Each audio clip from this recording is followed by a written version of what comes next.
welcome to Coffee and Catholics, a Catholic women's talk show podcast. I'm Stacy, one of your hosts, and with me I have... Hi, I'm Alisha. And I'm Noelle. I'm Annie. And I'm Lauren.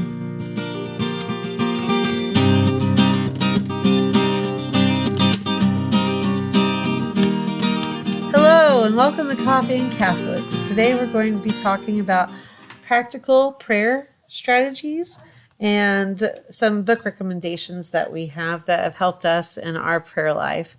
So personally, like this time last year was like perfect. Like I experienced a better prayer time, or I haven't experienced a better prayer time. I was out every morning for about an hour. I had several of my apps and the little readings that I had coming in through my email, and I'd read all those. And I had my daily readings with the Bible and my books, and I was journaling, and I had my coffee, and it was great. And it was very peaceful. And over the past year, things haven't worked out that smoothly, and I've kind of lost some of that time. So I've been trying to incorporate little bits of prayer throughout my day. I still think silent prayer is extremely important, and I still long for that, and I'm going to still work towards that, but it's not what is happening right now. So the practical things that I've been doing to at least keep that relationship with God going and let him know that I'm trying my best to get through the day is I might say, an Angelus right before meal times. We say our meal prayer, but we've also started to say the Angelus at meal times. And, or I might say a little prayer, a Hail Mary in the car. One of the things that my kids and I do is if there's an ambulance, we'll say a prayer for we'll say a Hail Mary, and then we'll say a prayer for the first responders and the victims that they're going to help. And sometimes I'm not always good at this, but if I'm really frustrated with maybe something at home and I end up having to do hand wash some dishes, then I'll say a prayer while I'm hand washing.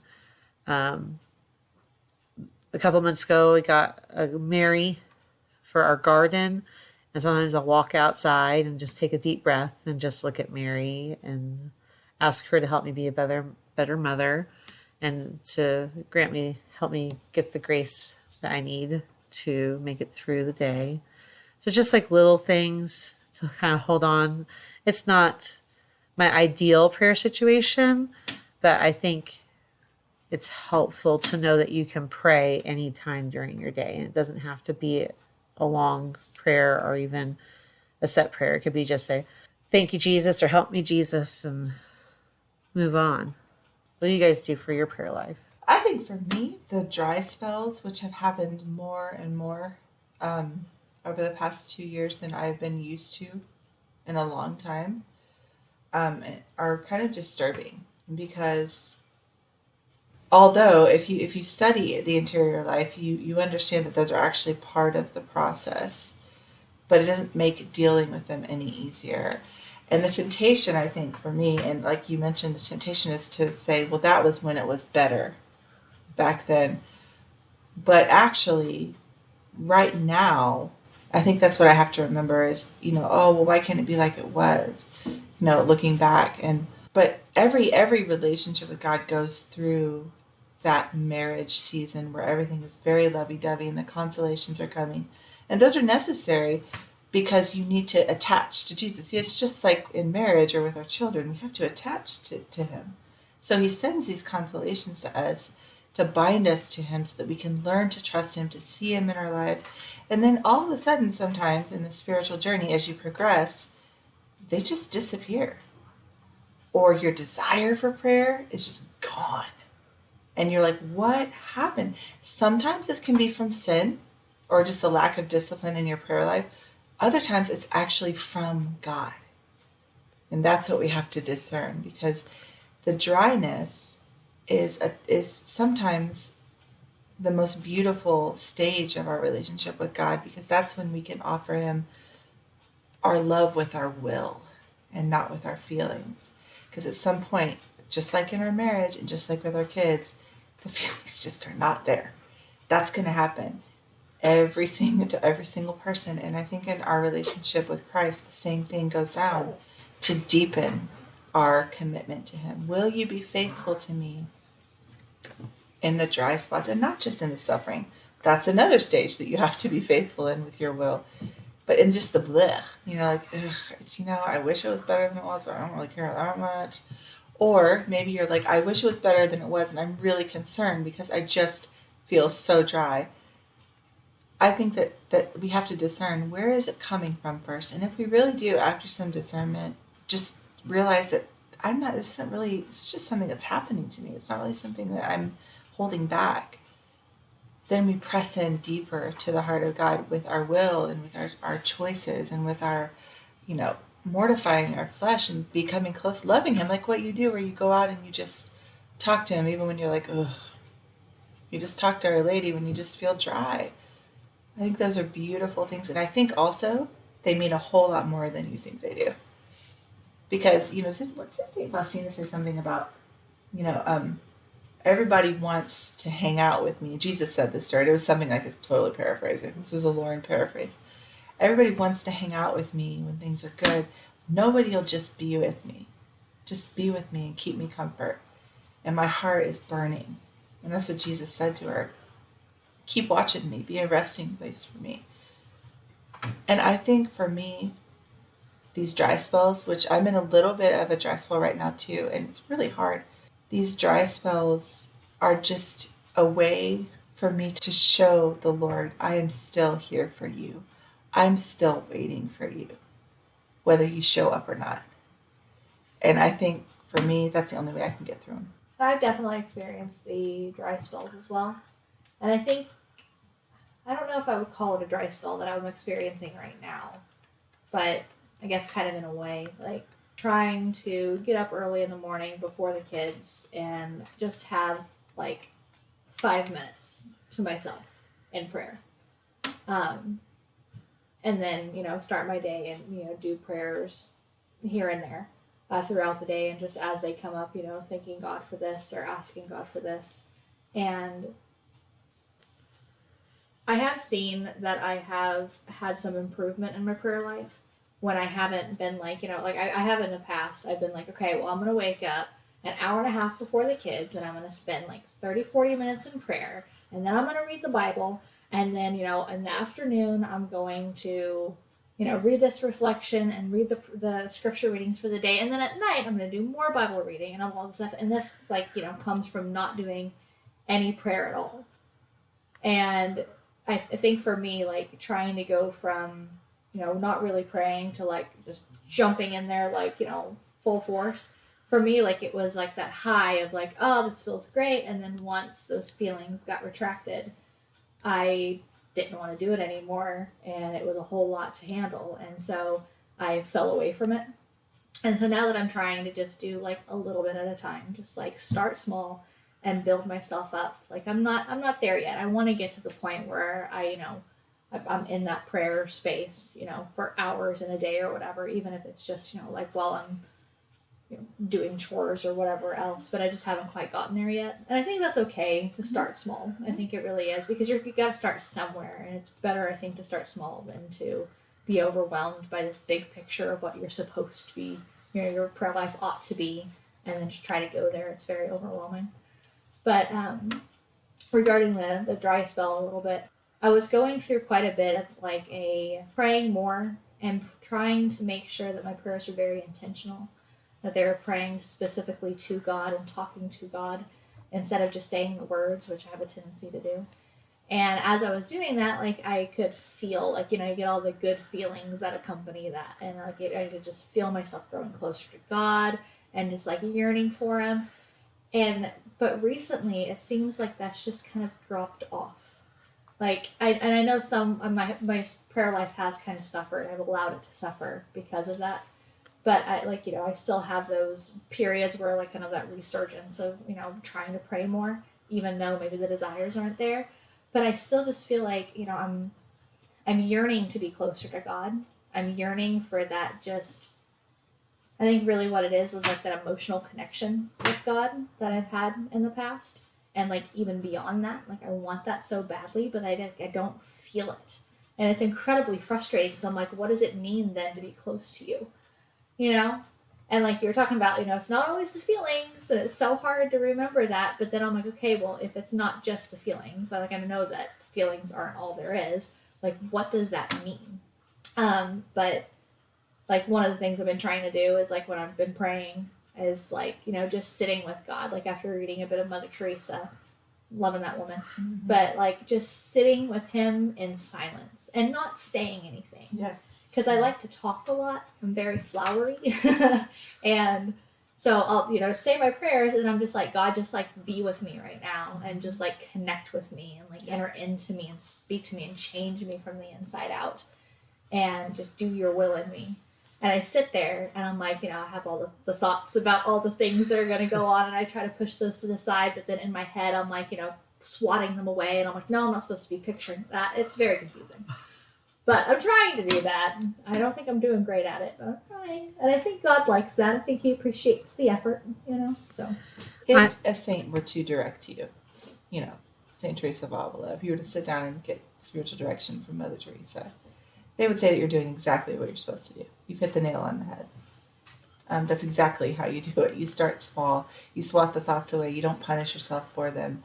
You just be with God when you don't have words. This is all how we draw back to him. You clearly have been listening because you're doing exactly what you're supposed to do. So that's encouraging. Well, but we all do, we all need to hear that sometimes, that like, it's not about us talking. It's about being with him. But then there's also that problem of the yearning. Why won't you fill me? I'm yearning for you and I don't, I can't get there. I can't feel it. That in itself is actually a prayer. The saints would tell you. That is doing something in your soul, carving out a space for God that will be filled later. I think that's really important because like in our society, we don't want to suffer at all. Like we don't even want to yearn for God. We want to be filled with the fullness of God, which is his desire. And we want it now.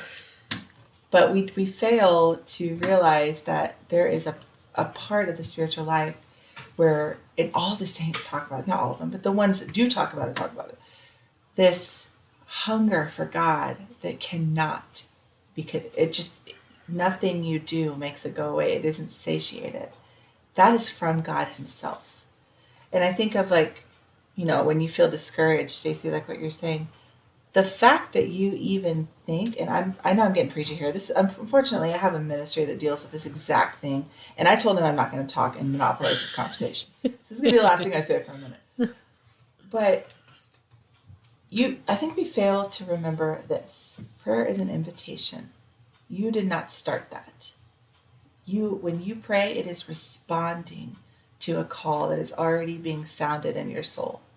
He initiates that. You respond. So for me, that helps to like frame it in that way, because then I'm like, oh, I thought of you. That's because he thought of you first. He was calling out your name before you called his. It's a response. And we don't remember that. And so we get down on ourselves like, oh, I'm not being disciplined in my prayer life, which we should be. And we should have discipline in our prayer life. But also, prayer is literally a relationship with God where things sometimes are spontaneous and don't go the way you want it to. That hasn't changed anything. He's still right there. And Mother Teresa, if you could take her as a spiritual director, oh my gosh, that lady. I talk about her all the time. She's so beautiful. She has so much to say about motherhood and just moment by moment spirituality with God. I'm going to end there, else I really am going to take over because it's something I'm very passionate about. So I was just going to mention real quickly about, you're talking about thoughts coming in your head and swatting them away or whatnot. And I have found that the space that I'm trying to be silent in helps with that sometimes. So like if I'm in my living room, if the kids aren't around, that means I've gotten up early and nobody woke up with me, and I can look at my crucifix that's above the fireplace, and I can have that quiet time pretty much okay.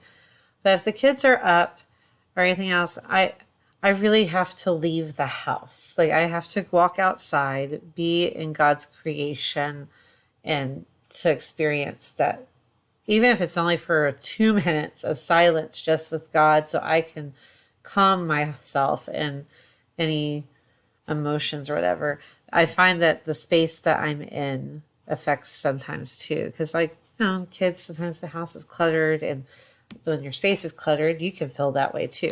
I really struggle with finding the silence, and this is actually something I have discussed some with my parish priest and confession and stuff, and he's about how difficult that is in just allowing yourself to just be in God's presence and just with that quiet. And because if I try to wake up early, and the kids of course will wake up earlier, or I'll go outside and they'll follow me, and I can't go in the front yard really because we live off of a busy street.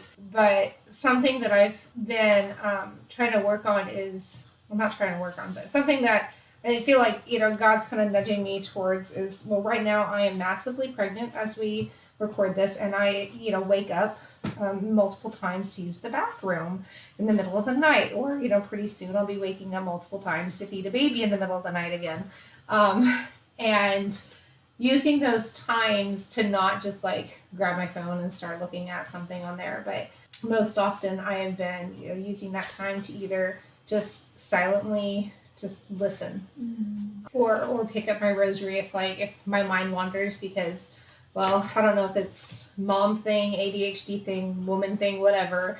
My brain gets filled with all sorts of things. If I try and have any sort of silence, I have a really hard time with silence in general. I can't, even when my kids aren't home, I'm trying to fill the silence with other things. But really working on allowing myself to really listen. And whether that's just to talk to God during those times, to pray the rosary. I have a few different phone apps that I'll find different reflections on and listen to at night, whether it's an audio rosary or the something on the Pray As You Go, or the Hallow app, where it just kind of brings that focus to God, as opposed to everything else in the world that my brain suddenly starts thinking about. And the other thing that I have discovered in the past few years to help me with silence is noise-canceling headphones. They're amazing. And it doesn't, completely block out all the sound, but I found that it kind of helps me to, if I'm trying to, refocus my day towards God, as opposed to just all the busyness that's going on, just to kind of take a few moments where I just block it out as much as I can. Spend a few moments just in that little bit of quiet-ish. I wear my headphones and use the noise canceling, when I'm in adoration, when they, you can hear other things. It's just that complete blocking really kind of has helped me focus more. Especially if there's music playing because there's confession going on at the same time, I get really distracted. That's just how my brain works, I guess. It's just every little sound, I'm like, oh, what's that? And so that's helped me to kind of close off to those outside distractions. See, I remember a while back when I messaged our little group, and I was complaining about my kids and how I was just it was a sensory overload because of all the noise coming from all different angles. And Annie, you mentioned the noise canceling headphones, and I thought you were joking. No, not at all. She told me that I wasn't. Hear things. Yeah. It's the buzz that gets blocked out. Yeah. I like this idea for prayer too, but also I really need to get them for my kids. I told my mom what you said, and she bought them for me. Oh, that's awesome. She was like, oh yeah, you should do that. My husband just bought me a new pair after mine disappeared. I'm pretty sure the toddler threw them away. That was my Mother's Day gift, because he knew that my sanity needed it. Well, and one of the things that I like that you pointed out was adoration, because I was thinking right before you started talking about how it's another space that I find quiet is a lot easier to obtain than at home. And I know it's not always practical to get to adoration for everybody, so that's why outside is my more go-to. But so outside and adoration are the spaces that I am able to find that quiet easier. So, finding a space that works for you, whether that's you have your own little chapel at home, or you have a chair at home, or you have a space in your garden or whatever, to find that space that works for you. Our house isn't huge, and I haven't really been able to carve out a great prayer space yet. I've tried different places, and nothing's quite fit quite yet. But something what keeps me grounded in things, even though I need to work. I know I'm constantly trying to work on the prayer throughout the day, but just those. But for keeping me grounded throughout the week, we kind of have we have a schedule of things that we do as a family that keep me even though if I haven't had some personal prayer time throughout the day, it's this is that reminder of we're bringing it back to Jesus. As Stacy said, that adding the Angelus at lunchtime, we do that too, our family, and different so we have other prayers that we add in during meal times, and then our family prayer at night. But then also every Wednesday, our family, or at least a subset of the family, goes to, we have a 6 p.m. Mass at our parish, which I know not everybody has an evening Mass daily Mass during the week. But that's something that our family has, does every week. And we also have an Adoration hour on Friday. But just kind of having those times during the week that it kind of and during our day that remind us that this is the purpose, this is what our we're constantly bringing it back to Jesus. And even when I go through the day and I'm oh, I didn't have a personal prayer time, oh, this reminds me, when we have those specific times and specific things we do, okay, I need to make more time for that. I need to and maybe just, praying in Our Father, but then adding in silently, okay, God, I'm sorry for these things. This is, thank you for these things in the day. And just maybe a quick examine, just of one or two things that just kind of remind me from throughout the day. I was going to say, what you're saying about adding things into your routine. We also do, we try to have a 3:00 cleanup time, and I play the Divine Mercy Chaplet in the background. And I think that stillness and quiet are extremely important. And we hear about how important they are all the time. But I think it's also important for all of us to remember that you can pray while you're doing something also. And so we'll tidy up from our day at 3:00 before snack time. It's the end of my kids' quiet time, and it's right before snack, and we'll tidy up and listen to the Divine Mercy and sing the Divine Mercy Chaplet as we clean. It's not always perfect, but it's part of our routine, which I think helps incorporate some of those things, and it helps me stay a little bit grounded in prayer also. Mm-hmm. I love that. I always I have an alarm. I started adding in the 3:00 Divine Mercy Chaplet around Lent, a little bit before Lent, this past year. But that's always, for me, it's we're gonna stop and I just sit and we pray it aloud. Sometimes we sing it, sometimes, right? But it's kind of like a reset, because we'll half the time that 3:00 hour, right before that, my kids are going crazy and they're yelling at each other, and I'm all right, we're stopping. It's 3:00. We're praying the chaplet. And then everybody just kind of calms, and it's just kind of a beautiful moment. So I love how you incorporated your family, Stacy, with having that be your kind of cleanup time. I love hearing how everybody has these different ways that they find work best for their family, for prayer and just that reset in their lives. I want to come back really quick to something you said about having a set space that you do your mental prayer time in. That's actually a biblical tradition. It's something. There's a book called Into the Deep by Dan Burke, and he talks about this, about how our biblical fathers would, when they would encounter God, they would go to a certain place. Moses would go to the tent of meeting. The other prophets would build an altar where they would meet with God each day. So I think that is part of who we are, as believers is setting aside that place where we go to meet with him. And I think that that's really important, even if it's like a side table near your couch where you just have what you want to look at when you sit and pray, and that's your sacred space. I think finding a sacred space in your home, even if it's like teeny tiny and not that fancy, is really important, because when we return back to those spaces, eventually our heart learns that it's returning back to God. And I think for me, I'm like a physical person. Like, I need to have that place that I go to. I even will, like when I'm at home, I'll even wear like this really obnoxious crucifix around my neck.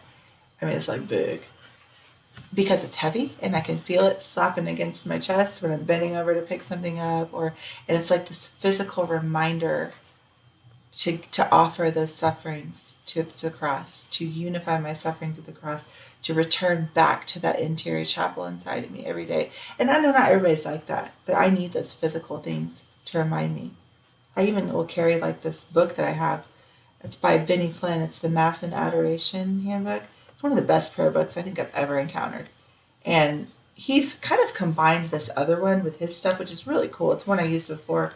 I don't know how they've done this, but it's a beautiful leather-bound book. So it's a little bit of a price to pay for it. But it's little. It fits in your pocket. Not like you have like a tiny pocket, but a mom pocket, the really giant ones. The mom jeans. Yeah. It'll fit in that, and I'll feel that weight of that throughout my day. And it reminds me, just grab it really quick while you're waiting, or even in the bathroom, like things like this. Grab it and just utter just a few lines of prayer to God, a few things that you can say, or just a few pages if you can get to it, or anything, just even the act of opening it if you never even read it. These are all ways that we're faithful, that we show ourselves faithful to God. And Mother Teresa, your girl, my girl, she says that is the most important thing in the spiritual life, is faithfulness. It is not perfection. It is not meeting your routine every day and making sure you do it right. It's going back again and again and again and again to return to the source. Who is him. He is the source. He is what we need. For me, when I get flustered with my kids or whatever throughout the day, I have the worst time resetting. I mean, it is like I almost cannot physically do it. It just ruins my whole day. Unless I use like a phrase or something, like help me see is the one I use all the time. Help me to see. I think I use it daily. Help me to see them the way you see them. Help me to see my life the way you see it. Help me to see with your eyes so that I can return and respond the way I need to. Because I just have a really hard time resetting when I'm mad or frustrated or irritated. And more often than not, I can't seem to get back in. And just those quick phrases without having to like, God, I'm so sorry, blah, blah, blah, da, da, da, da, this is what happened. He knows, he sees it all. He just saw what my child did. So just looking at him and being like, I just, help me, Lord, help me. Please come and be present to me right now. Meet me right here. Meet me right here is one that I started saying. Mm-hmm. Little phrases like that have helped me a lot. Yeah. Well, I've been wanting to do, like, I've heard some people talk recently about remembering Bible verses. Mm-hmm. And like saying those throughout the day, like if something specific happens, like, routinely in your day or whatever, like picking out a Bible verse that's, kind of an uplifting, hopeful one that you can recite in those times. I've been really wanting to do that. I'm not the greatest at remembering Bible verses though I haven't quite done that yet. But one thing that I have done, and again, Mother Teresa, she's taught me this, is that starting your day with prayer, like it doesn't necessarily have to be, I mean, it's always good to, but what she was talking about, like every morning, I can't remember exactly what she says, but she always basically says, good morning to Jesus is the first thing that she does before she puts her feet on the floor. And I've been learning to do that. I've been practicing it for a while, and I just say, good morning, Jesus, I love you, your will be done today. And I try to make it very intentional, straight to him. And now, like when I wake up, I'm groggy for a couple of seconds, but now I've gotten into the habit where my mind goes straight to that prayer. Mm-hmm. And I'm still working on it. I don't know why, but I have such a hard time praying in front of people, like saying it out loud. I get like really embarrassed, like I'm gonna say this is gonna be really stupid or whatever. And so like when it's during the weekday, my husband gets up before I do and he goes to work. I'll say it in the morning. My kids are around, and I'm like, this is great for my kids to hear. I want them to like start their day with Jesus. And then, but then when my husband's home, I'm like, good morning, Jesus. And I don't know why I do it, but I do. And I'm like, no, like my job is to get him to heaven. So like I've got to put aside this whatever it is that I'm experiencing here, and just be like, no, like if I start with my day with Jesus, I want him to experience that as well. Like I want that grace to flow to him as well. And so that's one thing that I've been doing, is just that starting that habit. And Alisha, what's the name of the book that you've been reading with Mother Teresa? No Greater Love. No Greater Love.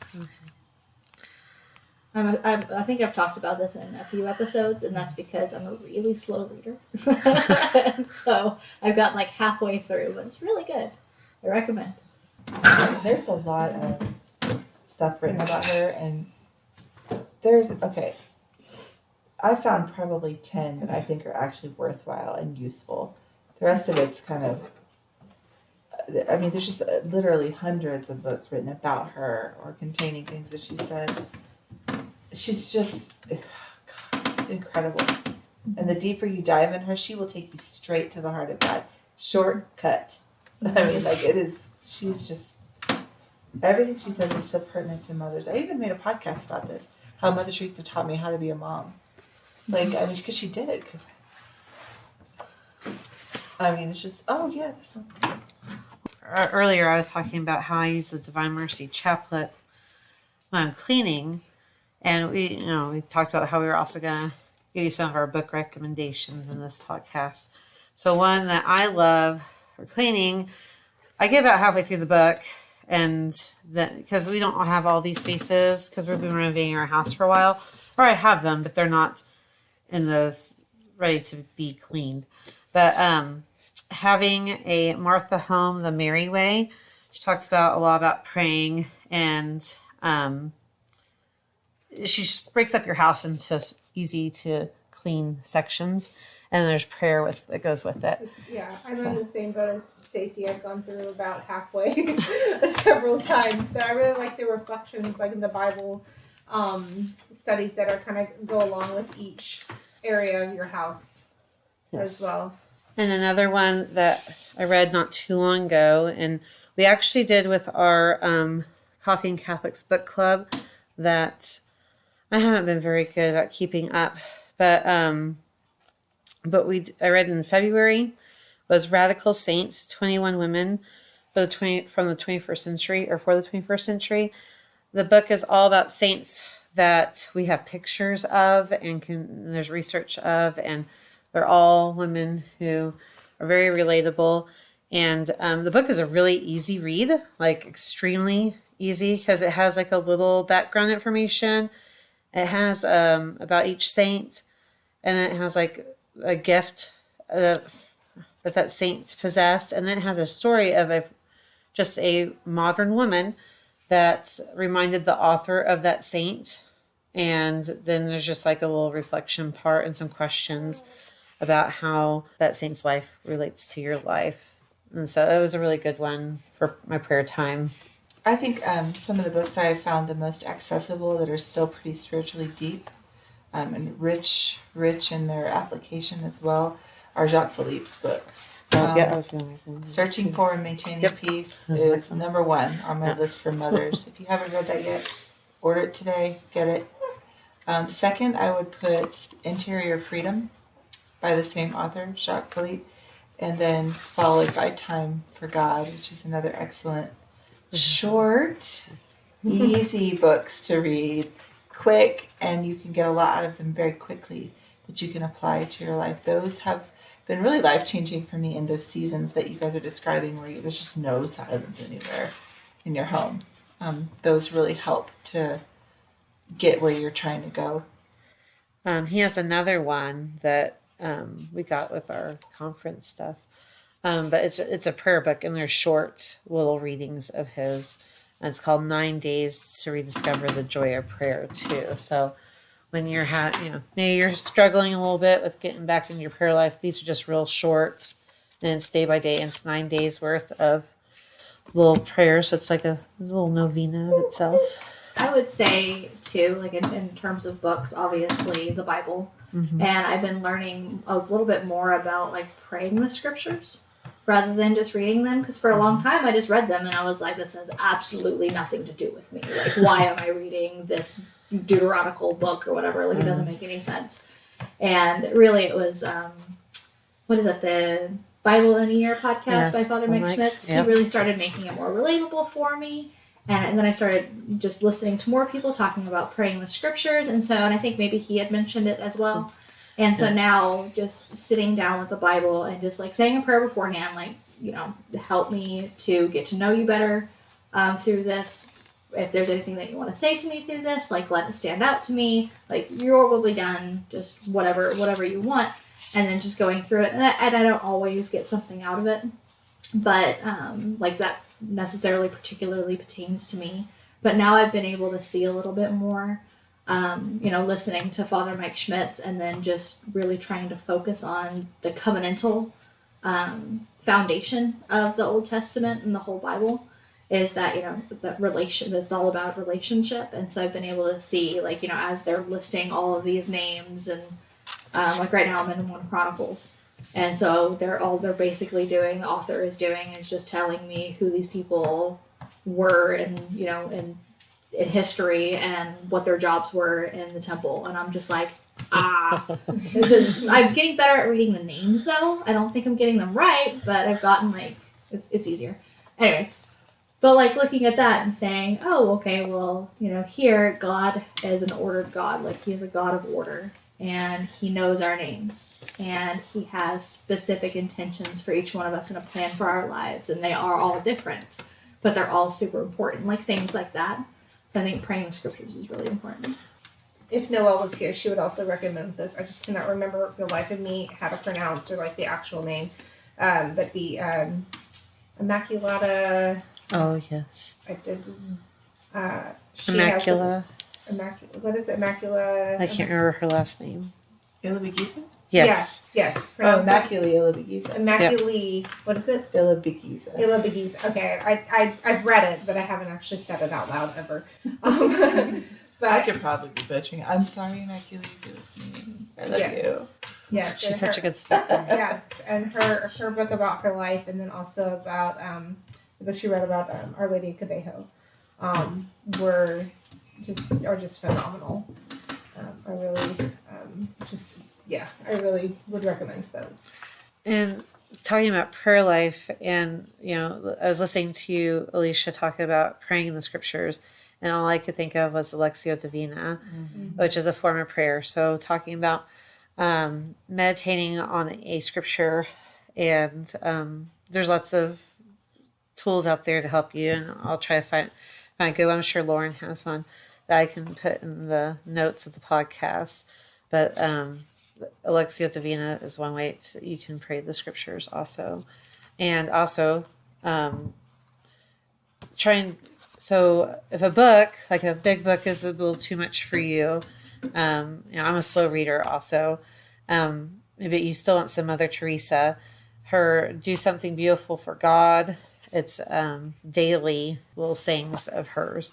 So just one little quote a day from Mother Teresa, and for the whole year. So that's another suggestion I have. And also, if a big book is a little too much, just because maybe you just don't have time, maybe you're busy, but you still want to do something, you still want to read and get more out of it. Building the Domestic Church series, they're little pamphlets that a lot of the churches, the Knights of Columbus, will put out in the backs of churches. They have some good ones. There's one on St. Joseph. And these are the little books that you've seen that have like the mosaic pictures of the saints with the blue stripe on the top and the blue stripe on the bottom. They're everywhere. The Knights put them in all the parishes. They're actually really, really good. And just a real blessing that they've done that. And they're just really quick little books. So, like I said, if a big 700,000 page book is too much right now. There's even smaller, there's books that have smaller chunks for you to digest and to reflect on also. And there's also fantastic podcasts. We just talked about Father Mike's Bible in the Year, and Lauren has her own personal podcast. She could plug it. It's rusty, but there's some great back episodes on this stuff. Lots of good, beautiful teaching from the saints to share on that podcast. Practicing the presence of God for moms, practicing the presence of God in the workplace. Brother Lawrence, again, is going to be an excellent resource, a Carmelite monk who wrote about how to draw your work into the presence of God and sanctify every moment of every day. And then I also want to talk to you guys who actually do want something a little more meatier. Someone who maybe is I'm ready to take that leap and really get into something that will really just push me intellectually and spiritually. I will tell you that the most valuable book, in my opinion, that exists outside of the Bible in terms of spiritual reading is Divine Intimacy. And it's it's leather bound and it's a little pricey, but it's a compilation of all of the, I'm not sure if it was homilies that he gave or just instruction he gave, but it's Father Gabriel of St. Mary Magdalene. Absolutely. He pulls from probably 30 different saints in that book, along with his own catechesis. It is deep. It is beautiful. It will draw you to virtue, just like we were talking about before. And it's so thorough, but it's just one reading a day, 1 or 2 pages, and you could probably sit with it for a while. So if you really are ready for something a little bit more intense and you're ready to really dig and commit to, I can tell you that book is an excellent one. If you're scared of that one, but you still want to go a little deeper, I could recommend Father John Bartunik's, the title's escaping me right now, The Better Part by Father John. That is based off the Gospels, and that begins to teach you how to pray the Gospels and pray the Scriptures, and it's beautiful. Those are 2 that are a little more, hefty. If you're past Jacques Philippe and you're past the small books and you're wanting to go a little deeper. Well, and I will say too, I'm sure that there are people who are listening to this who are thinking I don't like to read. I don't like to make the time for read, or I don't really feel like I have the time to read. But I'm sure that there are a lot of these books that are on Audible. Audible, yes. And you can listen to them on your drive to and from work or wherever else and still really get, the benefits of it. I love Audible. I use it every day. Yeah. I'm a huge fan of audiobooks and my noise canceling headphones. No, with the kids, it just not finding the time lately, and I do a lot of audiobooks, and whether it's I don't have Audible actually, I should, but I actually get a lot of stuff off the Formed app, and because I'm cheap and they're free. And then also just from the library, the Overdrive or Libby or whatever your library has, you can find a lot of these. Maybe not the ones that we've mentioned here, but you can find a lot of good, solid reading that can help you with your spiritual life. They're actually the one that you mentioned at the very beginning, Stacy, the having a Martha home and having a Martha home, the Merry Way. Yeah, I got that at the library at first, on a it's an ebook or in an audiobook. It was actually available on both. Before I decided to go ahead and buy the physical book, I was like, let me check this out first. So it was, and I go between those, because it's, I have with my headphones, I'll, just go through and I'll have listened to some of it on audiobook because, well, that's just what I have time for that day. And then go back to the book and just kind of go back and forth. And I really appreciate the technology that's available today to be able to do that and the resources out there. I'm just impressed by mamas who have time, who have the space to actually listen to audio anything. Because I'll turn on my podcast and then my child runs and I pause it. I'm like, yes, honey. And then that happens every 5 seconds and I'm like, I just turn it off. I'm done. Headphones. I put one in one ear and then the other ear listens for the screams. There you go. But then I can't do the noise canceling if there's only one in though. And that's a little disappointing.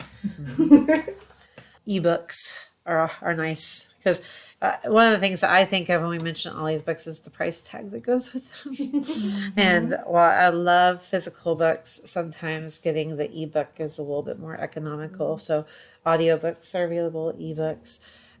Like I said, there's the free pamphlets in the back of the church most of the time. So there's lots of resources. I hope we've been able to give you some practical things to use in your prayer life, whether those are just strategies on how to incorporate prayer, books to help you grow in your prayer life, or the idea of creating or finding a space to find that silence and stillness with God. And we would love to hear from you also on what you guys do and book recommendations what are that you you guys guys. reading? Yeah. Some fresh ones too. Happy reading and praying. And as always, thank you for joining us. Thanks. Thank you. Please join us again in 2 weeks. Until then, may God bless you and may Mary accompany you.